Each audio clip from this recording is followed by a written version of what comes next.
एक बच्चे को साल का 10,000 मिल रहा है, दूसरे बच्चे को कुछ नहीं मिल रहा है। जिसको जरूरत नहीं है वो मुस्लिम है और क्रिश्चियन है तो उसको 10,000 मिल रहा है, जिसको वास्तव में जरूरत है उसको एक पैसे नहीं मिल रहा है। तो वो क्या करते हैं बेचारा, मरता क्या नहीं करता, गरीब आदमी क्या नहीं करे। वो हिंदू क्या कर रहा है, अपने रिलीजन वाले कॉलम में जब वो फर्स्ट में सेकंड में एडमिशन कराता है बच्चे का, तो उसमें क्रिश्चियन इस्लाम लिख देता है, नाम वही रखेगा, रंगनाथम, श्यामनाथम, जो भी अपना नाम वही रहेगा, रामनाथम। लेकिन रिलीजन वाले कॉलम में वो क्रिश्चियन या मुस्लिम रख देता है, केवल पैसे के खातिर। अब जब वो लगातार 10 साल 12 साल 12वीं तक बेचारा वजीफे के चक्कर में वो मुस्लिम मुस्लिम मुस्लिम मुस्लिम मुस्लिम या क्रिश्चियन क्रिश्चियन क्रिश्चियन उसके दिमाग में बैठ गया, तो फिर क्या है, अब कन्वर्ट कैसे हो, अब वो कैसे कन्वर्ट हो सकता है। तो एक तरीके से इस खेल में स्टेट स्पॉन्सर्ड कन्वर्जन हो रहा है, इस खेल में स्टेट स्पॉन्सर्ड हिंदुओं का कन्वर्जन हो रहा है। आर्टिकल 30 का आप जरा सोचिए, क्योंकि डिफाइन तो है नहीं कि माइनॉरिटी कौन है, तो हो क्या रहा है, लद्दाख में केवल 1% हिंदू, केवल 1%, उसको माइनॉरिटी नहीं कहते। 46% मुस्लिम है उसको माइनॉरिटी कहते, 50% बौद्ध है उसको माइनॉरिटी कहते। मतलब गजब का खेल चल रहा है पूरी दुनिया में भाई साहब, ऐसा कहीं नहीं चल रहा।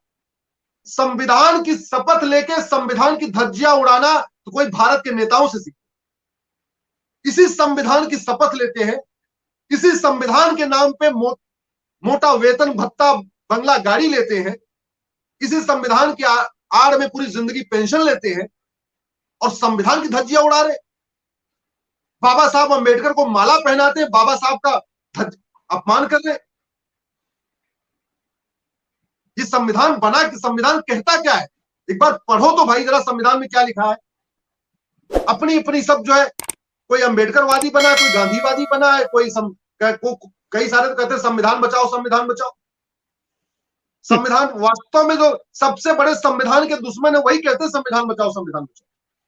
तो आप चूंकि माइनॉरिटी को डिफाइन नहीं किया, माइनॉरिटी, मैंने एक आरटीआई फाइल किया सेंट्रल गवर्नमेंट में, मैंने पूछा कि माइनॉरिटी किसको कहते हैं और कितने परसेंट वाला माइनॉरिटी है और माइनॉरिटी को आइडेंटिफाई करने का तरीका क्या। मेरे पास आरटीआई की जवाब आया, माइनॉरिटी की कोई परिभाषा नहीं है, माइनॉरिटी को आइडेंटिफाई करने का कोई तरीका नहीं, हम कोई गाइडलाइन नहीं है, बस वो एक सा जवाब, हवाबाजी वाला जवाब आ गया, कोई नहीं। मिजोरम में हिंदू केवल 2%, केवल 2%, उनको माइनॉरिटी नहीं कहते। 88% जो क्रिश्चियन है उसको माइनॉरिटी कहते। लक्षद्वीप, लक्षद्वीप में हिंदू 2%, वो माइनॉरिटी नहीं है। 97% जो मुस्लिम है वो माइनॉरिटी है। कश्मीर में हिंदू 4%, वो माइनॉरिटी नहीं है। जो नया यूनियन टेरिटरी कश्मीर बना है, मुस्लिम हिंदू मात्र 4%, वो माइनॉरिटी नहीं है। 95% वहां मुस्लिम, वो माइनॉरिटी है। नागालैंड में हिंदू केवल 8%, हिंदू माइनॉरिटी नहीं है। क्रिश्चियन 88% है, वो माइनॉरिटी बने हुए। मेघालय में हिंदू केवल 11%, वो माइनॉरिटी नहीं है। ईसाई वहां 75%, वो माइनॉरिटी बने हुए। तो ऐसे ही आपका लद्दाख हुआ, मिजोरम हुआ, लक्षद्वीप हुआ, कश्मीर हुआ, नागालैंड हुआ, मेघालय हुआ, अरुणाचल हुआ, मणिपुर हुआ, मतलब जो कम्युनिटी ज्यादा है वो माइनॉरिटी बनी है। 80% वाली आबादी माइनॉरिटी कहला रही है, 2% वाली मेजॉरिटी कहला रही है। मतलब गजब का तमाशा खेल रहा है, गजब का तमाशा। और इसीलिए मैं भाई साहब फिर से कह रहा हूं, भारत के संविधान को इसीलिए हमारे बच्चों के सिलेबस में नहीं डाला गया। जितने भी डेवलप्ड कंट्री हैं, America, France, China, German, Singapore, हर देश में फंडामेंटल ड्यूटी, फंडामेंटल राइट और डायरेक्टिव प्रिंसिपल को प्राइमरी के सिलेबस में डाला जाता है कि बच्चा समझ ले कि वो उसे क्या क्या करना है, उसके क्या क्या अधिकार है और सरकार को क्या क्या करना है। डायरेक्टिव प्रिंसिपल जो सरकार की ड्यूटी है, हमारे देश में इसीलिए नहीं डाला जाता संविधान में, क्योंकि अगर हमारी युवा पीढ़ी, हमारे बच्चे समझ जाएंगे कि उनके क्या क्या फंडामेंटल ड्यूटी, उनके क्या क्या फंडामेंटल राइट और सरकार की क्या क्या फंडामेंटल ड्यूटी है, सरकार को क्या करना है क्या नहीं करना, अगर समझ जाएंगे तो सवाल खड़ा करेंगे। संविधान कहता है संविधान कहता है आप जातियों को समाप्त करोगे, जाति मुक्त समाज की स्थापना करोगे। हमारी सरकारों ने जाति के आधार पे स्कीम बना दिया, जाति के आधार पे कानून बना दिया, जाति के आधार पर आयोग कमीशन बना दिया। सरकार कहता है कि भाषा के आधार पे कोई काम नहीं होगा, सरकार ने भाषा के आधार पर दुनिया भर की स्कीम लॉन्च कर। सरकार कहती है क्षेत्र के आधार पे कोई काम नहीं करोगे, इसलिए आर्टिकल 370 मात्र 10 साल के लिए डाला गया और फिर ये सरकार को निर्देश दिया था 370 हटा लेना। अब 370 तो हट गया, लेकिन 371 चल रहा है, नागालैंड में चल रहा है 371। आपको नागालैंड में जाना है, हमें और आपको नागालैंड में जाना है तो पहले हम गुवाहाटी जाएंगे और जब नागालैंड में एंट्री करेंगे हमें आपको वहां पे वीजा लेना पड़ेगा। परमिट सिस्टम चल रहा है। जो स्थिति कश्मीर में आर्टिकल 370 कारण थी, वही स्थिति आपकी 371 के कारण नागालैंड की चल रही है। मैं बहुत जल्दी 371 में चैलेंज करूंगा, बहुत जल्दी करूंगा, अगला टारगेट मेरा वही है। तो कहने का मतलब आप सब कुछ कर रहे हो, लेकिन माइनॉरिटी कौन है ये नहीं बता रहे। माइनॉरिटी 1% वाला होगा कि 2% वाला होगा, 3%, ये नहीं बता रहे। यह विषय जब यूनाइटेड नेशन में गया तो यूनाइटेड नेशन ने उसकी एक डिफिनेशन बनाई। डिफिनेशन ये है, एनी ग्रुप और community which is socially, economically, politically non-dominant and inferior in population। मैं भाई साहब रिपीट करता हूं, सब लोग इसको समझ लें।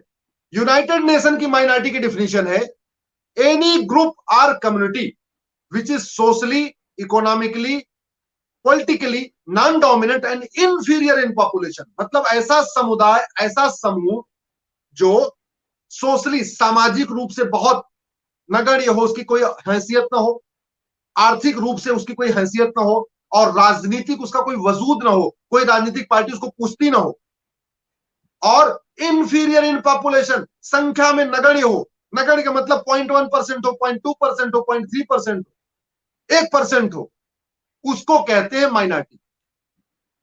10%, 20%, 50% वाली कम्युनिटी को माइनॉरिटी नहीं कहते। हमारे देश में तो लक्षद्वीप का 95% जो 97% मुस्लिम है वो भी माइनॉरिटी बना हुआ। कश्मीर का 95% मुस्लिम भी माइनॉरिटी बना हुआ। नागालैंड का 88% क्रिश्चियन भी माइनॉरिटी बना हुआ। मतलब गजब का खेल चल रहा है पूरी दुनिया में जो माइनॉरिटी है वो समान शिक्षा की मांग करते हैं। भारत, हिंदुस्तान में जो मेजॉरिटी हिंदू है वो कह रहा है समान शिक्षा लागू करो। पूरी दुनिया में माइनॉरिटी कहते हैं यूनिफॉर्म सिविल कोड लागू करो, समान अधिकार की, हमको भी वही अधिकार दे दो जो सबको मिला हुआ है। भारत में मेजॉरिटी कम्युनिटी कह रही है यूनिफॉर्म सिविल कोड लागू करो। पूरी दुनिया में धर्मांतरण माइनॉरिटी का होता है। पाकिस्तान में जो धर्मांतरण है वहां की माइनॉरिटीज का होता है, इसलिए वो 23% थे, अब 2% से कम हो गए। भारत में धर्मांतरण मेजॉरिटी कम्युनिटी हिंदुओं का होता है। तो मतलब ये पाकिस्तान में हिंदू कहता है हमको बराबर अधिकार दे दो, हमको बराबर अधिकार दे दो। हम भारत में कह रहे हैं माइनॉरिटी डिफाइन कर दो, माइनॉरिटी डिफाइन कर दो, तो माइनॉरिटी को देते हो हमको भी दे दो। ये गजब का खेल चल, और ये तभी ठीक हो सकता है, ये तभी ठीक हो सकता है जब इस देश के सभी जो लोग राष्ट्र से प्रेम करते हैं, जो लोग देश को चाहते हैं, वो अपने अपने आप को थोड़ा सा तकलीफ दे। वो एसी के कमरे में बैठ के केवल फेसबुक चलाने के और केवल व्हाट्सएप चलाने से ये बात नहीं बनेगी। इस देश में भाई साहब लोकतंत्र नहीं है, इस देश में भीड़ तंत्र है। अगर भीड़ तंत्र नहीं होता तो 5 बार सुप्रीम कोर्ट का फैसला नहीं पलटा जाता। पहले संविधान को 100% लागू किया जाता। अगर भीड़ वास्तव में लोकतंत्र होता तो सबसे पहले संविधान को 100% लागू किया जाता, फिर संविधान में संशोधन किया जाता। 25% के आसपास संविधान बचा हुआ है, मूल संविधान 25% बचा हुआ है, और 125 बार संविधान बदल गया।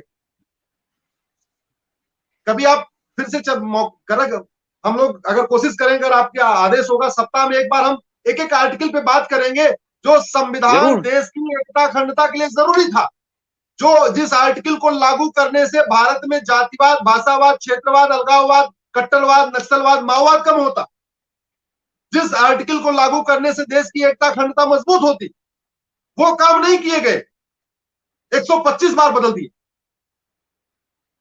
तो इस देश में वास्तव में लोकतंत्र नहीं भीड़ तंत्र है। अगर भीड़ इकट्ठा होगी, आप दिल्ली का बॉर्डर घेर लो, ना आपके खिलाफ एक कार्रवाई होगी, ना आपके खिलाफ मुकदमा लिखा जाएगा। लेकिन वास्तव में आप ईमानदार आदमी हो, आप कानून को मानते हो, संविधान को मानते हो, तो रेड लाइट तोड़ोगे तो 5,000 रुपए पेनल्टी आएगी। आप कानून संविधान को मानते हो, सीट बेल्ट नहीं पहनोगे, आपके ऊपर 5,000 की पेनल्टी आएगी। कानून को मानते हो, हेलमेट नहीं लगाओगे, 200 400 जो भी है पेनल्टी आएगी। लेकिन अगर आप कानून को नहीं मानते हो, भीड़ है, आप सड़क जाम कर लो, आप दिल्ली में आग लगा दो, आप दिल्ली में दंगा कर दो, आप चलती हुई बस को फूंक दो, आप चलती हुई ट्रेन को फूंक दो, कुछ नहीं होगा, कुछ नहीं होगा। हमारी सरकारों ने तो आज तक ये कानून नहीं बनाया कि वास्तव में जो लोग दंगा करेंगे, जो सरकारी संपत्ति को जलाएंगे, उसकी हम पूरी पूरी कीमत वसूल करेंगे। आज तक कानून ही नहीं बनाया, और यही नतीजा है। नहीं, कभी आपने सुना कि अमेरिका, फ्रांस, चाइना में कोई सरकारी संपत्ति जलाता हो, कोई बस जलाता हो, कोई ट्रेन जलाता हो? ये ट्रेन और बस भारत में क्यों जलती है? ये घुसपैठिए भारत में क्यों आते हैं? चाइना, अमेरिका, फ्रांस, जापान क्यों नहीं चले जाते? क्योंकि हमने कानून ही नहीं बनाया। घुसपैठियों की 100% प्रॉपर्टी सीज करके 10 साल 20 साल के लिए जेल में डालने के लिए कानून ही नहीं बनाया, इसलिए यहां चले आ रहे। पूरी दुनिया में माइनॉरिटी 1% वाला माइनॉरिटी है, 2% वाला माइनॉरिटी है, और हमारे यहाँ 90%, 80%, 95% वाला माइनॉरिटी बना हुआ है। और सबसे मुझे तकलीफ इस बात की है भाई साहब, भारत में 788 सांसद हैं, 788। इन एक सांसद के ऊपर अगर आप उसके खाना बनाने वाले का तनख्वाह जोड़ लीजिए, ड्राइवर की तनख्वाह जोड़ लीजिए, उसका सारा फोन का फोन, फ्री की यात्रा, हवाई यात्रा सब जोड़ लीजिए, लगभग 1 करोड़ रुपए खर्च होता है एक सांसद के ऊपर एक साल में। तो 788 का मतलब 788 करोड़ रुपए जा रहा है। किस लिए जा रहा है? फीता काटने के लिए थोड़ी जा रहा है। अरे अगर कोई बीमारी है तो डॉक्टर क्या करता है? एक डॉक्टर से इलाज नहीं होता, 2 डॉक्टर मिलते हैं, 2 डॉक्टर से इलाज नहीं होता, 3-4 डॉक्टर मिलते हैं, 10 डॉक्टर इकट्ठे हो जाते हैं, उस बीमारी की चर्चा करते हैं, उस बीमारी की समस्या के रूट काज पे जाते हैं, उसका समाधान करते हैं। मैं इंजीनियर था पहले, वकालत करने के पहले। हम लोग मशीन में प्रॉब्लम आती थी, हमें समझ में नहीं आती थी, एक इंजीनियर को बुलाते थे, नहीं समझ में आती थी 2 इंजीनियर बुला लेते थे, 3 इंजीनियर। कई बार ऐसा होता था कि कुछ ऐसी मशीन प्रॉब्लम आती थी, 5-5 इंजीनियर पूरी मशीन को घेर के खड़े हो जाते थे, और खड़े हो जाते थे, उसकी रूट काज एनालिसिस करते थे, ये फॉल्ट क्यों आया, ये प्रॉब्लम क्यों आई, और मशीन ठीक करते थे। आखिर भारत में इतनी समस्याएं हैं, वो बढ़ क्यों रही है, वो घट क्यों नहीं रही? हमारे कुछ नेताओं ने तो हमारे दलितों को हिंदू ही नहीं बनने दिया, उनको दलित बना के रखा, पासवान को पासवान बना के रखा, हरिजन को हरिजन बना के रखा, जाटों को जाटो बना के रखा। उनके अंदर हिंदू बनने की भावना आने नहीं दिया। कुछ हमारे नेता थे, उन्होंने यादवों को एकदम यादव ही बना दिया, उनको हिंदू ही नहीं बनने दिया। कुछ बाद में आए, उन्होंने पटेल को पटेल बना दिया, कभी एहसास ही नहीं करने दिया नहीं तुम हिंदू हो। और कुछ तो ऐसे आए जिन्होंने मुसलमान को मुसलमान नहीं, भारतीय नहीं बनने दिया, न यादव को हिंदू बनने दिया, न मुसलमान को भारतीय बनने दिया। ये खेल चलता रहा, और खेल चल रहा है। इस माइनॉरिटी वाले मैटर पर मैं 2017 से लड़ रहा हूं, 4 साल हो गए, और केवल फुटबॉल की तरीके में इधर से उधर घूम रहा हूं। सबसे पहले मैं सुप्रीम कोर्ट गया, तो सुप्रीम कोर्ट ने बोला कि एक काम करो, मैं तो कई बार देखता हूं सुप्रीम कोर्ट में बसता रहता है, मैंने उनको विषय बताया, ये विषय है, 2% वाला मेजोरिटी बना हुआ है, 95% वाला माइनॉरिटी बना हुआ है, आप इस पे कुछ कर दीजिए। बोला नहीं, काम करो, आप माइनॉरिटी कमीशन के पास चले जाओ। माइनॉरिटी कमीशन के पास गए, माइनॉरिटी कमीशन ने कुछ नहीं किया। 2018 में फिर सुप्रीम कोर्ट आए, फिर सुप्रीम कोर्ट ने कहा नहीं, 3 महीने के अंदर माइनॉरिटी कमीशन माइनॉरिटी को डिफाइन करे, माइनॉरिटी कौन है, माइनॉरिटी को कैसे आइडेंटिफाई किया जाएगा, ये 3 महीने के अंदर डिसाइड करे। फिर कुछ नहीं किया माइनॉरिटी कमीशन ने, ना माइनॉरिटी अफेयर मिनिस्ट्री ने कुछ किया, ना माइनॉरिटी कमीशन ने कुछ किया। अब कर क्यों नहीं रहे? क्योंकि जिस दिन मेरी पीआईएल सफल हो जाएगी, उस दिन भारत में माइनॉरिटी मेजॉरिटी का कॉन्सेप्ट ही खत्म हो जाएगा। इस देश में सब भारतीय बन जाएंगे, ना कोई माइनॉरिटी ना कोई मेजॉरिटी। फिर 2018 में आया, बोले 3 महीने के अंदर करो, 3 महीने फिर कुछ नहीं किया। फिर मैं आया सुप्रीम कोर्ट, फिर मैंने माइनॉरिटी कमीशन एक्ट को चैलेंज कर दिया। हमने कहा बहुत हो गया, फिर मैंने जो 1992 में कांग्रेस ने नेशनल माइनॉरिटी कमीशन एक्ट बनाया था उसी को चैलेंज किया कि ये इनवैलिड है, अनकॉन्स्टिट्यूशनल है, ये आर्टिकल 14 का वायलेशन है, सरकार डिवाइड कर रही है मजहब के आधार पे, सरकार मजहब के आधार पे पैसे खर्च कर रही है, इसलिए इस कानून की, ये कानून इलीगल है। अब उस पे मैटर चल रहा है, अभी तक सरकार का जवाब नहीं आया। सरकार ने ये नहीं बताया है कि वो नेशनल माइनॉरिटी कमीशन एक्ट को खत्म करना चाहती है, उसके समर्थन में है, उसके विरोध में। लेकिन ये मैं आपको कह सकता हूं पूरे जिम्मेदारी के साथ, ये माइनॉरिटी कमीशन एक्ट को मैं छोड़ूंगा नहीं, जाएगा 100%। कांग्रेस ने वैसे तो बहुत सारे पाप किए, लेकिन दो उनके बड़े खतरनाक पाप हैं, दो बड़े खतरनाक पाप। पहला, 1991 में उन्होंने कानून बनाया, पूजा स्थल कानून, प्लेसेस ऑफ वर्शिप एक्ट, जिसको मैंने सुप्रीम कोर्ट में चैलेंज किया है और नोटिस इशू हो चुका है। बाद में सुब्रमण्यम स्वामी जी ने भी पिटीशन फाइल किया, उनकी याचिका भी जुड़ गई है। हमारे साथ हरिशंकर जैन जी है, विष्णु जैन जी है, उनकी याचिका भी है। तो अभी 3-4 पिटीशन हो चुकी है। और दूसरा उन्होंने बड़ा पाप किया, 1991 में प्लेसेस ऑफ वर्शिप एक्ट बनाया, 1992 में उन्होंने ये दूसरा कानून बनाया, national minority commission act, NCM act कहते हैं उसको मैंने चैलेंज किया। फिर इससे फिर नहीं पेट भरा इसका, कांग्रेस का। 1994 में इसने एक और कानून बना दिया, जिसको कहते हैं national commission for minority education institution act. उस कानून के चक्कर में अलीगढ़ यूनिवर्सिटी में रिजर्वेशन नहीं चलता, उस कानून के चक्कर में जामिया में रिजर्वेशन नहीं चलता, एससी एसटी कोई रिजर्वेशन नहीं मिलता। तो मैंने उस 1994 वाले कानून को भी चैलेंज किया सुप्रीम कोर्ट में। तो 1992 का national commission for minority act और 1994 का national commission for minority education institution act,